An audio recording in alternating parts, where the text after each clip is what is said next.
Caros amigos e amigas, esse é o canal Raciocínios Espíritas e estamos no bloco Psicologia Espírita, estudando mais um conceito-chave que será essencial para o entendimento da obra psicológica de Joana de Ângeles e outras obras que iremos estudar nesse bloco de reflexões espíritas e psicológicas.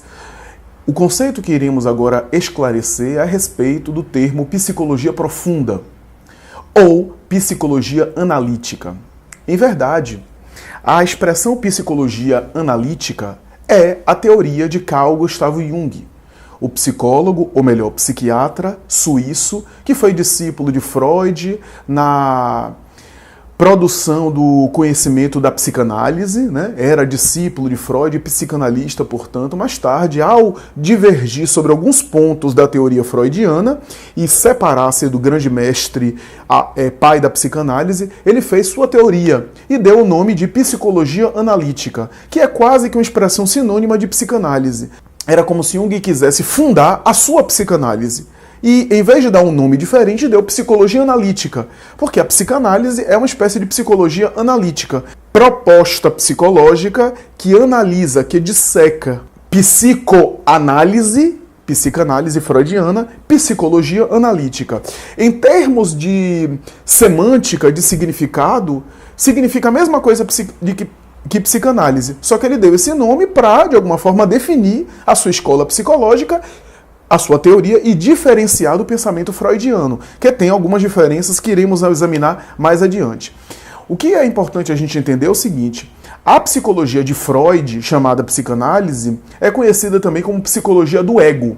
Isso é, que tem no ego o elemento central das deliberações do ser humano, né? O ego está no meio dos impulsos da libido, dos instintos por baixo, que pressionam a consciência, ou seja, o ser objetivo, e ao mesmo tempo o superego em cima, que seria o elemento, digamos assim, sensor, repressor, né, que Freud atribuía à cultura, à história de vida, os elementos culturais da sociedade que imprimiriam no indivíduo as regras sociais, as repressões. Então nós internalizamos na formação infantil, principalmente, essa noção do certo e do errado, as repressões que os adultos fazem, criando esse superego, que é uma espécie de sensor da vida psíquica. Não confundir esse superego com consciência na visão espírita. A consciência na visão espírita tem uma outra dinâmica, mas o superego é como se fosse um elemento castrador, um juiz, uma espécie de punidor, né, que está, de alguma forma, dentro de nós,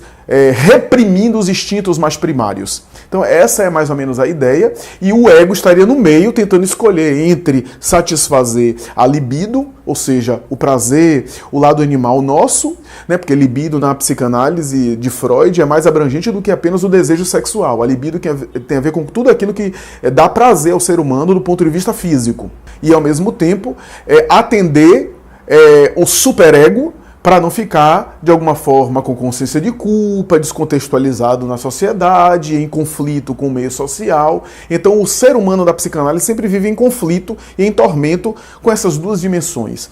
Portanto, a psicanálise de Freud pode ser considerada uma psicologia do ego, porque tem o ego é aquele elemento que faz o indivíduo escolher socialmente, é aquele elemento que faz o indivíduo agir no mundo material, é aquele elemento com o qual o indivíduo é conhecido na sociedade, que dá a ele a chamada identidade social, isso é, os elementos que fazem parte aí da sua vida social, das suas características de profissão, de família, né, de estruturação, de carreira, tudo isso são os elementos do ego, né, que constituem esse conjunto ego, que é o elemento, digamos assim, exterior da personalidade. É aquele elemento exterior. Estou falando de maneira simples, né? Porque a psicologia de Jung é chamada psicologia analítica e não é psicologia do ego, porque ela lida com uma outra dimensão chamada self. E esse self é o elemento mais profundo do ser. Enquanto o ego é o elemento exterior do ser, é o elemento com o qual eu sou conhecido no mundo exterior, o self é o elemento interior, o elemento profundo. Daí a ideia da psicologia analítica de Jung também ser chamada psicologia profunda, ou seja, a psicologia que lida com aquela parte mais profunda do ser humano, aquela parte mais interiorizada, mais interior do ser humano, que é o self, que é o elemento interno da criatura, né? O ego é o elemento exterior, o self é o elemento interior da criatura, né? Mais tarde a gente vai falar do processo de individuação, que é justamente a sintonia de uma com o outro. Mas, por enquanto, basta isso, você entender que psicologia profunda é porque lida com a dimensão mais profunda, mais interior da criatura. E isso vai ser importante mais tarde no estudo da obra de Joana de Ângeles. E a análise espírita? Há uma abordagem espírita sobre isso? Há um aspecto espírita sobre isso? Há sim. Podemos dizer que a psicologia freudiana, a psicanálise freudiana, que aliás é de valiosíssima contribuição, liberta tantos seres humanos, auxilia tanta gente a melhorar como pessoa. Todo o nosso comentário aqui não é para desmerecer a psicanálise freudiana, muito pelo contrário. Em alguns aspectos, a psicanálise freudiana pode contribuir até mais do que outras teorias psicológicas, a depender da demanda, a depender da situação, a depender do quadro do sujeito. A psicanálise freudiana é tão extraordinária que mesmo Jung, discordando de Freud, passou a vida inteira defendendo Freud e reconhecendo o valor de Freud como sendo pioneiro, excepcional. Nenhuma teoria psicológica pode ignorar o divisor de águas que foi a produção cultural freudiana. A mentalidade freudiana, o paradigma freudiano dividiu águas, ainda que você venha para discordar dele, mas você não passa por ele indiferente. O conceito de inconsciente mudou a história da psicologia e assim a gente tem que reconhecer o valor de Freud. Mas podemos dizer, com toda a contribuição valiosíssima, que a psicanálise freudiana é uma psicanálise do eu material, do indivíduo na Terra, o que é importante, trabalhar a psicologia do indivíduo na Terra, a sua autoestima, a sua visão em relação aos conflitos, a sua superação das suas repressões, das suas neuroses, uma melhor busca de autonomia psíquica, de liberdade interior, das amarras, dos conceitos que aprisionam o ser humano, das suas repressões e dos seus recalques. A psicologia de Freud, ou psicanálise freudiana, lida com o eu do encarnado. A psicologia profunda, ou psicologia analítica, também lida com isso, mas procura tocar nos elementos interiores, invisíveis, nos elementos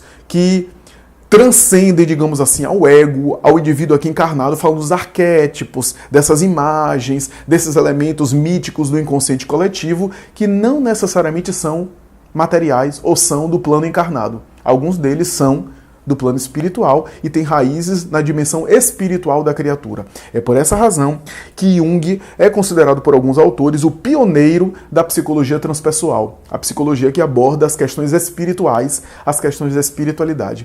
Mas ainda assim, podemos dizer que o self junguiano encontra o seu máximo na doutrina espírita.